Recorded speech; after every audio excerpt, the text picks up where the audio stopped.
Assalamualaikum warahmatullahi wabarakatuh. Alhamdulillah, sahabat-sahabatku semuanya yang mengikuti dari kajian saya ini. Alhamdulillah, Allah Subhanahu wa Ta'ala memberikan kita kekuatan, memberikan kita suatu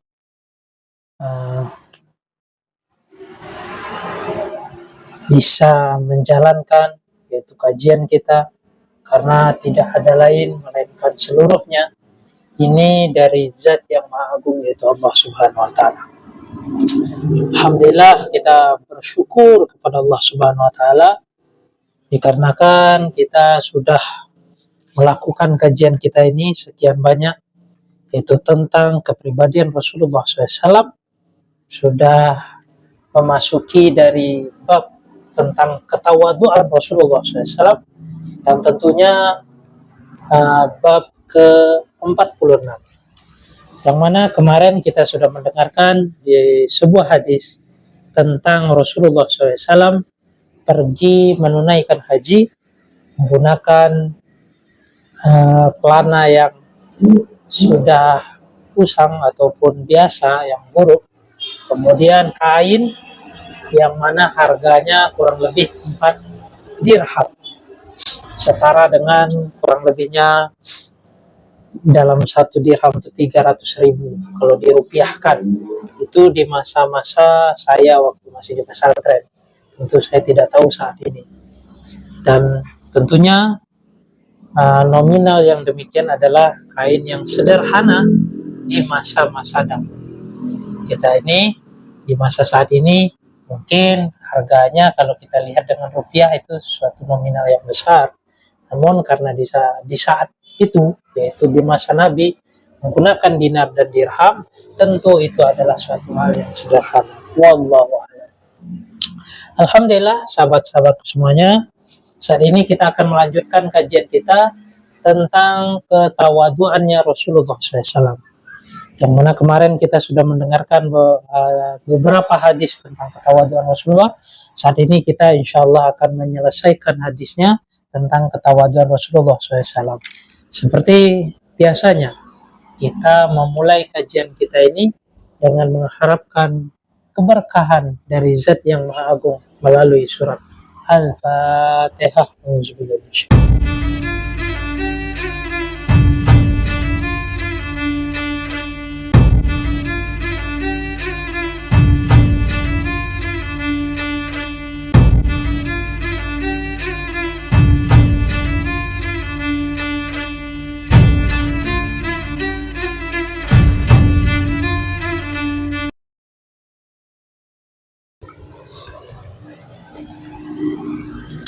Alhamdulillah, sahabat-sahabat semuanya, saat ini kita akan melanjutkan dari kajian kita ini tentang ketawaduan Rasulullah SAW.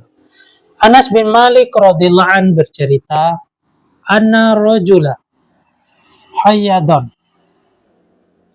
da'a Rasulullah sallallahu alaihi wasallam faqarraba minhu saridan alaihi dubba. Qala fakana Rasulullah sallallahu alaihi wasallam ya'khudhu dubba'a wa kana yuhibbu dubba. Qala sabitu fasami'tu Anas yaqul fama suni'a lit-ta'am aqdiru ala ayyasna'a fihi dubbau ila sunni'a.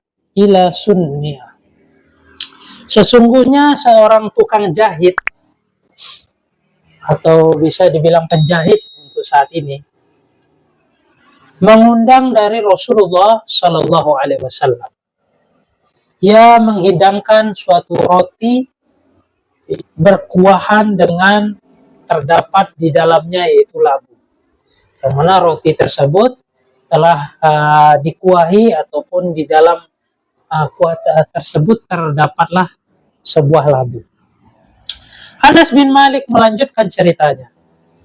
Kemudian Rasulullah SAW mengambil labu kesukaannya dan lalu memakannya.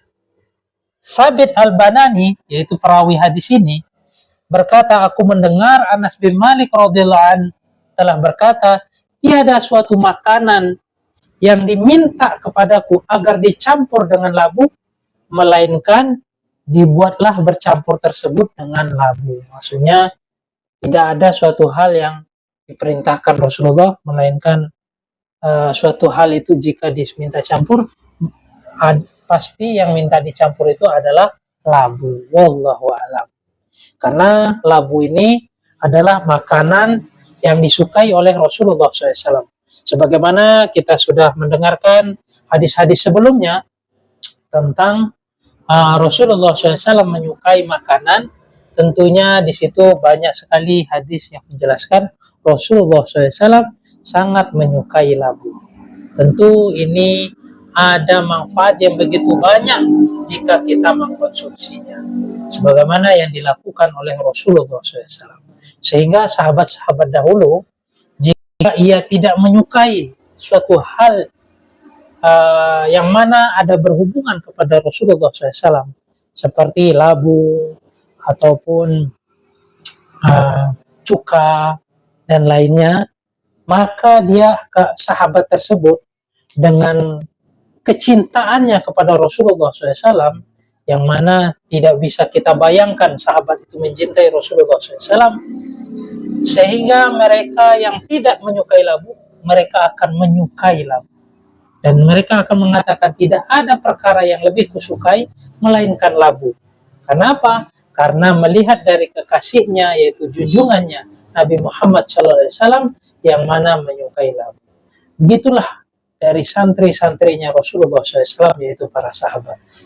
Maka dari kisah yang sedikit ini perlu tentunya bisa memberikan masukan terhadap diri kita, bahwasanya bagaimana kesempurnaan iman para sahabat kepada Rasulullah SAW. Sebagaimana di dalam hadis Miskat, yang mafhumnya, tidaklah sempurna iman kalian sebelum mencintaiku melebihi dari orang tuamu, anakmu, istrimu, dan yang lainnya.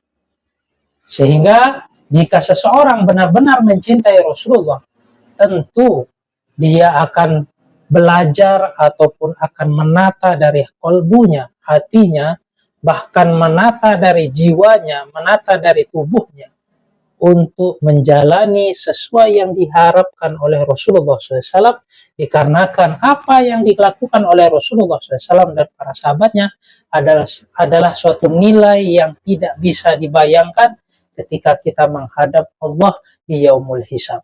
Karena semua akan bernilai yang begitu memberikan keuntungan dan manfaat. Yaitu dia berjalan di dalam syariat yang benar, syariat yang betul, yang dituntun oleh Rasulullah SAW, yang diberikan pada santrinya, yaitu para sahabat, dilanjutkan pada para tabi'in, tabi'ut tabi'in, dan selanjutnya. Wallahu a'lam.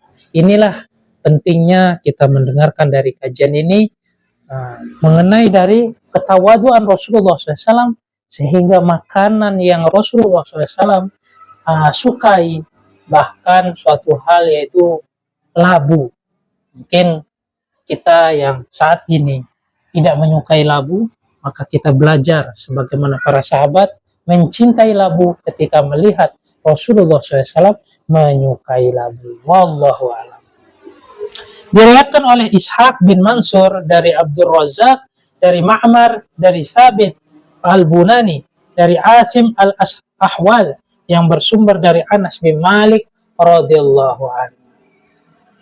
Amrah bercerita, kila li Aisyah madza kana ya'malu Rasulullah sallallahu alaihi wasallam fi baitihi, qalat kana basharon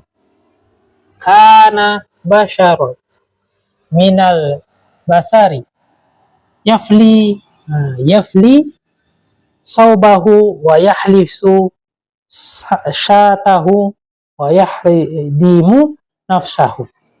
Masya Allah. Aisyah radhiyallahu an ditanya apakah yang dikerjakan oleh Rasulullah SAW dikala berada di rumah. Ini seorang bertanya kepada ibunda Aisyah radhiyallahu an, apa yang dilakukan Rasulullah SAW di dalam rumah. Aisyah radhiyallahu an menjawab, beliau adalah seorang manusia yang biasa. Maksudnya ya seperti layaknya yang manusia ada. Beliau adalah seorang yang mencuci baju sendiri. Sendiri Rasulullah SAW suka mencuci baju beliau sendiri. Nah, susu kambingnya sendiri dan melayani dari dirinya untuk dirinya sendiri. Ini kerendahan dari hati ataupun ketawaduan Rasulullah SAW sehingga beliau melayani dari dirinya sendiri. Wallahu a'lam. Diriwayatkan oleh Muhammad bin Ismail dari Abdullah bin Salih dari Muawiyah bin Salih dari Yahya bin Sa'id yang bersumber dari Amrah. Di sini bisa kita ketahui bahwasanya begitu tawaduknya Rasulullah SAW menjalani di dalam kehidupan Rasulullah SAW. Sehingga ketika anaknya yaitu Sayyidatina Fatimah radhiyallahu anhu ketika mendengar dari Rasulullah SAW mendapat banyaknya pertolongan dari Allah Subhanahu wa taala berupa tawanan ataupun bisa dikatakan di masa itu kalau tawanan itu dia menjadi harta rampasan atau bisa dikatakan budak. Namun di dalam Islam menata tempatnya budak pun dimuliakan. Namun di saat itu Sayyidatina Fatimah ingin mengharapkan untuk mendapatkan seorang budak ataupun seorang yang bisa meringankan pekerjaannya di dalam rumah yang saat itu beliau sebagai istrinya Ali karamallahu wajhah. Namun apa yang dijawab oleh Rasulullah SAW, Rasulullah SAW telah memberikan yaitu suatu zikir ataupun yang sering kita dengar yaitu zikir Fatimah untuk menghilangkan dari kecapean, kekeluhannya sehingga Allah bantu dengan zikir tersebut. Ini menunjukkan betapa Rasulullah SAW mencintai dari Fatimah dengan memberikan suatu keteladan yang luar biasa sebagaimana beliau melakukan kehidupan beliau. Itulah ketawaduan Rasulullah SAW. Dan Rasulullah SAW tentang budak tentunya ada hadis yang menjelaskan bahwasanya tentang meletakkan suatu budak tersebut sebagaimana selayaknya kita meletakkan diri kita yang layak. Apa yang kita makan, maka itulah yang dimakan budak. Apa yang kita dapatkan, itulah yang didapatkan oleh budak. Maksudnya, dia ini tidak dibedakan dari kita. Begitulah Rasulullah SAW menunjukkan dari sikap keindahan dari Islam itu sendiri. Wallahu a'lam. Maka dari itu, teman-teman Allah Subhanahu wa taala, bahwasanya Rasulullah SAW di sini menyuci bajunya beliau sendiri, dan memeras susu kambing saat itu sendiri, dan di mana di dalam kitab fikih pun telah dijabarkan oleh para alim ulama yang menulis dari fikih-fikih tersebut yang tentunya diambil dari kehidupan Rasulullah maupun hadis dan Quran sebagaimana di dalam mazhab Syafi'i kita ketahui bahwasanya diambilnya hukum yaitu melalui Quran, hadis, ijma dan qiyas. Dan adapun yang lain-lainnya mazhab Hanafi, Hambali dan lainnya tentunya ada cara yang berbeda. Yang mana itu cara tersebut tidaklah disalahkan ataupun itu pun dibenarkan karena sudah tampak dengan keberkahan-keberkahan yang telah Allah tunjukkan kepada mazhab-mazhab lainnya. Yang mana tentunya di dalam sejarah menulis banyak dahulu terjadinya suatu mazhab, namun yang Allah jaga, yang Allah barokahi yaitu 4 mazhab, yaitu Syafi'i, Maliki, Hambali dan Hanafi. Yang tertua tentunya Hanafi. Wallahu a'lam. Dan semoga apa yang kita dengarkan bisa memberikan diri kita masukan begitu keteladanan Rasulullah SAW kepada istri-istri beliau. Bahkan jika beliau datang di suatu malam yang terlambat untuk masuk ke dalam rumah pun, Rasulullah SAW dengan ketawaduannya tidak mengganggu dari istrinya. Oh, Masya Allah. Itulah keindahan akhlaknya Rasulullah SAW. Karena tidaklah diutus Rasulullah SAW melainkan untuk menyempurnakan akhlaknya manusia. Semoga kita yang mendengarkan kajian ini, Allah sempurnakan akhlak kita. Walaupun kita banyak kekurangan, dengan kajian ini semoga Allah rahmati, Allah limpahkan barokah yang sebagaimana dilimpahkan kepada para sahabat yang betul-betul mencintai Rasulullah sepenuh jiwa dan hatinya. Kurang lebihnya saya mohon maaf jika kalian merasa video saya ini bermanfaat. Saya sarankan kalian menekan subscribe karena untuk mendapatkan notifikasi berikutnya. Kemudian jika ini bermanfaat untuk yang lain, silahkan kalian share dan dukung channel saya dengan menekan like. Karena itu saya mohon maaf, saya undur diri. Wabillahi taufiq wal hidayah. Assalamualaikum warahmatullahi wabarakatuh.